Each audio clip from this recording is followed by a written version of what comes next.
It started gradually. Maybe you noticed it first 6 months ago, or maybe a year. You're not struggling every time, but the reliability isn't there the way it used to be. There are nights you feel that familiar hesitation before intimacy, a quiet calculation running in the background of your mind. And here's what I need you to understand right now. That experience has a cause. Several causes, in fact. And the most dangerous ones are hiding in plain sight, inside habits you've trusted for decades. A 2021 study published by the University of Copenhagen tracked 4,500 men between the ages of 55 and 72 over a 6-year period and found that 67% of men experiencing erectile dysfunction had at least 3 modifiable lifestyle risk factors, none of which had ever been flagged in a routine clinical visit. 3 invisible threats, hiding in ordinary daily life. Today, I'm going to name every one of the 10 most common mistakes men over 55 are making. Mistakes that are quietly degrading erectile function month by month. And I'm going to tell you exactly what to do differently, starting tonight. I'm Dr. Jocelyn, a board-certified urologist with over a decade of experience in men's health and sexual wellness for men aged 55 and older. My work focuses specifically on what happens to vascular and hormonal function after midlife, and why most men are never given the complete picture. That changes today. The reason this matters goes deeper than most physicians explain. The American Urological Association estimates that over 30 million men in the United States experience erectile dysfunction. But what that number doesn't tell you is that ED is almost never a standalone condition.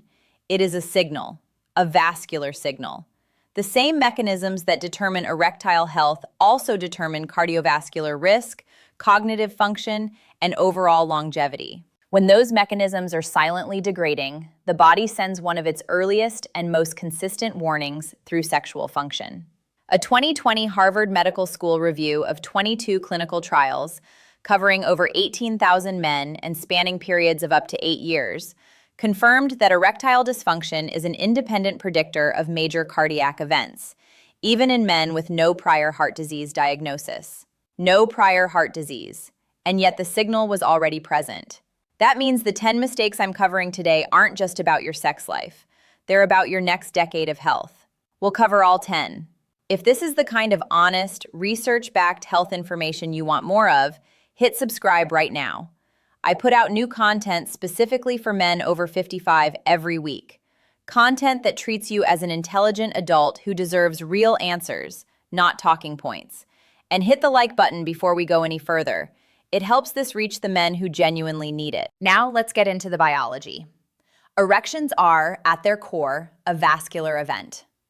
When arousal occurs, the brain sends a signal that triggers the release of a compound called nitric oxide, the molecule that causes the smooth muscle lining the penile arteries to relax.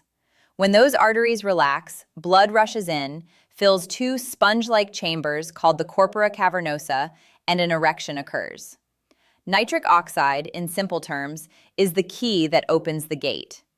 Here's where age changes the equation. After age 55, natural nitric oxide production declines by approximately 50% compared to levels in a man's 30s. 50%. That alone creates a narrower margin.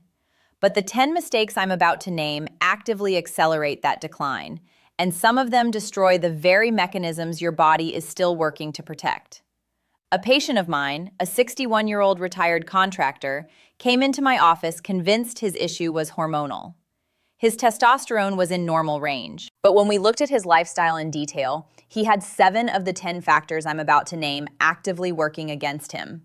Within 4 months of targeted changes, his function had improved dramatically. Let me show you what we found.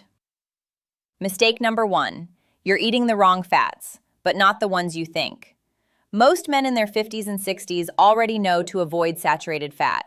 What they don't know is that trans fats, still present in many processed baked goods, commercially fried foods, and some margarines, directly impair endothelial function. The endothelium is the thin cell lining of your blood vessels. Think of it like a living, non-stick coating on the inside of a pipe.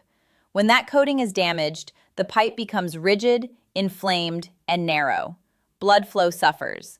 And penile arteries, some of the smallest arteries in the male body, are among the first to show that damage. A 2018 study from Massachusetts General Hospital followed 3,200 men aged 45 to 70 for 5 years and found that those in the highest trans fat consumption quartile were 41% more likely to develop erectile dysfunction compared to those in the lowest quartile, independent of body weight and blood pressure. 41% from one category of food. The fix is specific.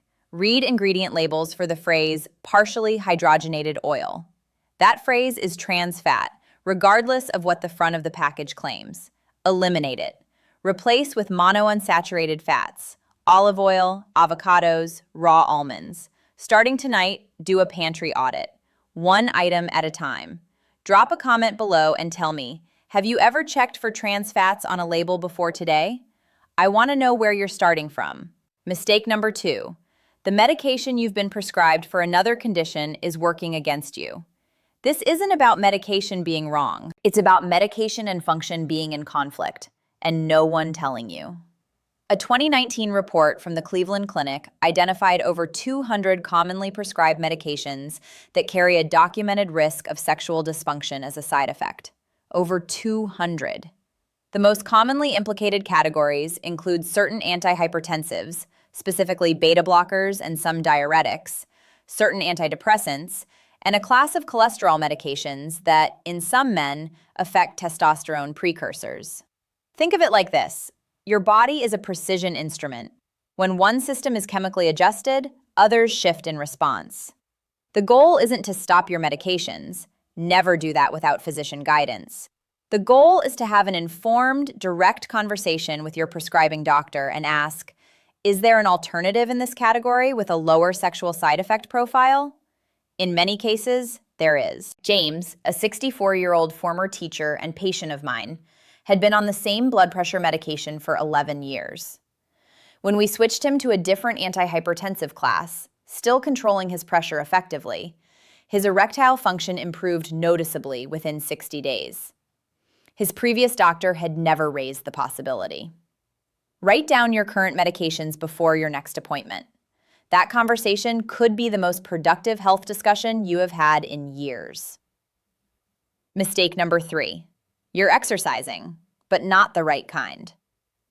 Cardiovascular exercise matters. That part is correct. But what most men don't know is that pelvic floor dysfunction, the weakening of the muscles that support erectile rigidity and ejaculatory control, is an independent contributor to erectile dysfunction that cardiovascular exercise alone does not address. The pelvic floor muscles, specifically the bulbocavernosus and ischiocavernosus muscles, act as compression clamps that trap blood in the penile chambers once an erection begins. When those muscles are weak, erections are less rigid and less sustained, regardless of how strong vascular function is. A randomized controlled trial published in the British Journal of Urology International involving 55 men with a mean age of 59 and lasting 3 months found that targeted pelvic floor rehabilitation restored erectile function in 40% of participants without any other intervention, without any medication. The fix is a specific contraction exercise, the same movement you would use to stop urination midstream, held for 3 seconds and released, repeated 10 times, twice daily. Not complex, not expensive, and completely invisible to everyone around you. Your body after 60 is not working against you. It is waiting for the right input. If you are finding this valuable, share it with one man you know who needs it. This information should not be hard to find. Mistake number 4. You're treating poor sleep as a lifestyle inconvenience rather than a hormonal emergency. Testosterone is produced almost exclusively during deep sleep, specifically during REM and slow-wave cycles. A single night of fewer than 5 hours of sleep reduces free testosterone levels in healthy men by 10 to 15%. That is not a small number. And for men over 55, whose baseline testosterone production is already lower than it was at 35, chronic poor sleep can push levels into a range that directly suppresses libido and impairs erectile response.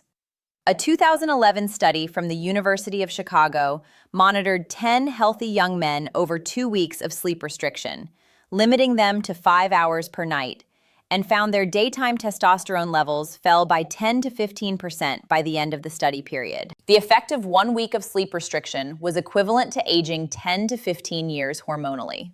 Think of it like this. Testosterone production is a factory that only runs the night shift. If you shut the factory down early or interrupt it repeatedly, inventory runs out. You cannot compensate during the day.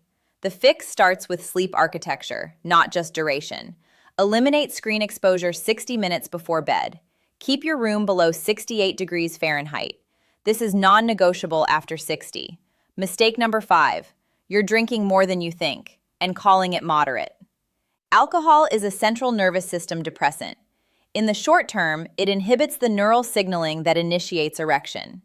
In the long term, meaning consistent consumption of more than 14 drinks per week, it suppresses testosterone production, damages liver function responsible for clearing excess estrogen, and causes peripheral neuropathy that can impair the nerve signals required for erectile response. A 2007 study from the National Institute on Alcohol Abuse and Alcoholism, analyzing data from over 17,000 men aged 40 to 65, found that chronic heavy drinkers were 60 to 70% more likely to report moderate to severe erectile dysfunction compared to non-drinkers, even after controlling for cardiovascular disease. 60 to 70%. The threshold where risk begins to climb meaningfully is 2 drinks per day, sustained over time. Robert, a 67-year-old retired engineer and patient of mine, had 2 glasses of wine every evening, something he described as just unwinding. When he reduced to 3 nights per week and switched to earlier in the evening, his morning erections, a reliable marker of overnight vascular health, returned within 6 weeks. He told me, "I didn't realize I was trading tomorrow for tonight." Mistake number 6. You've normalized the belly fat. Visceral adipose tissue, the fat stored around internal organs, not just beneath the skin, is metabolically active. It produces an enzyme called aromatase, which converts testosterone into estradiol, a form of estrogen. The more visceral fat a man carries, the more testosterone is converted away from its active form.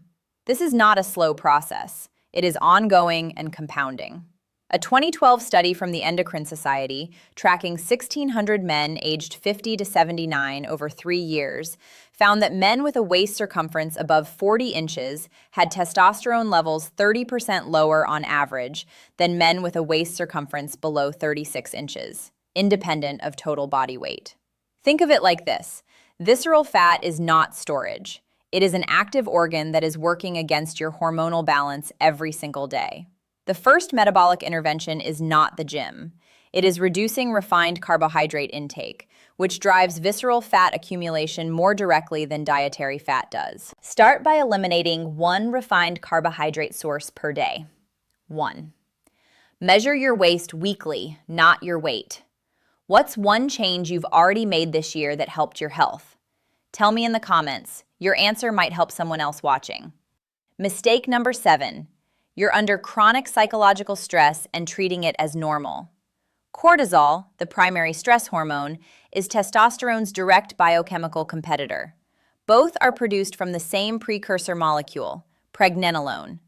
Under chronic stress, the body prioritizes cortisol production, diverting raw material away from testosterone synthesis. This is called pregnenolone steal. It is not a metaphor. It is a documented biochemical pathway. Beyond hormones, chronic psychological stress activates the sympathetic nervous system, the fight-or-flight response. Erection requires the opposite, parasympathetic activation. These 2 systems cannot run simultaneously at full capacity. A man under sustained mental pressure, financial, relational, professional, is physiologically primed against the state that makes erectile function possible. A 2016 study from the University of Texas followed 2,800 men aged 45 to 68 over 4 years and found that men with high perceived stress scores were 52% more likely to develop erectile dysfunction compared to men with low stress scores, independent of age, weight, and cardiovascular health. The fix is not meditation as a concept. It is a daily, scheduled, timed decompression practice. 10 minutes, same time every day. The consistency is what retrains the nervous system. Mistake number 8. You've cut dietary cholesterol, but gone too far. Cholesterol is the foundational building block of every steroid hormone your body produces, including testosterone. Without adequate dietary cholesterol, the body's capacity to synthesize testosterone is structurally limited. The overcorrection of the low-fat diet era of the 1980s and 90s left an entire generation of men chronically undersupplying their own hormonal raw materials. Most physicians don't discuss this openly. I think that's a mistake.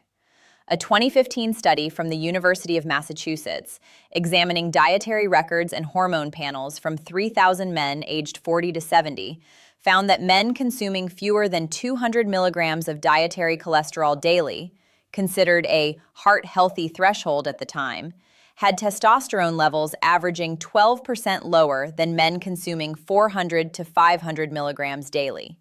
12% lower. From dietary restriction alone. This is not a license to eat recklessly. It is a call for precision. Eggs, whole eggs, not egg whites, are among the most efficient dietary sources of the cholesterol your endocrine system needs. 2 whole eggs per day is a clinically reasonable starting point. Discuss your specific lipid profile with your physician before adjusting. Mistake number 9. You're taking supplements, but the wrong ones. The men's supplement market is built on aspiration, not evidence. Most products marketed as testosterone boosters or libido enhancers have no peer-reviewed clinical validation at meaningful doses. Some contain compounds that may actually suppress endogenous hormone production when taken chronically. What does have clinical evidence at specific doses includes L-citrulline at 3 to 6 grams daily, which the kidneys convert to L-arginine and subsequently to nitric oxide. Zinc at 25 to 45 milligrams for men confirmed to be zinc deficient, and vitamin D3 at 2,000 to 4,000 IU daily for men with confirmed insufficiency. The last point is critical.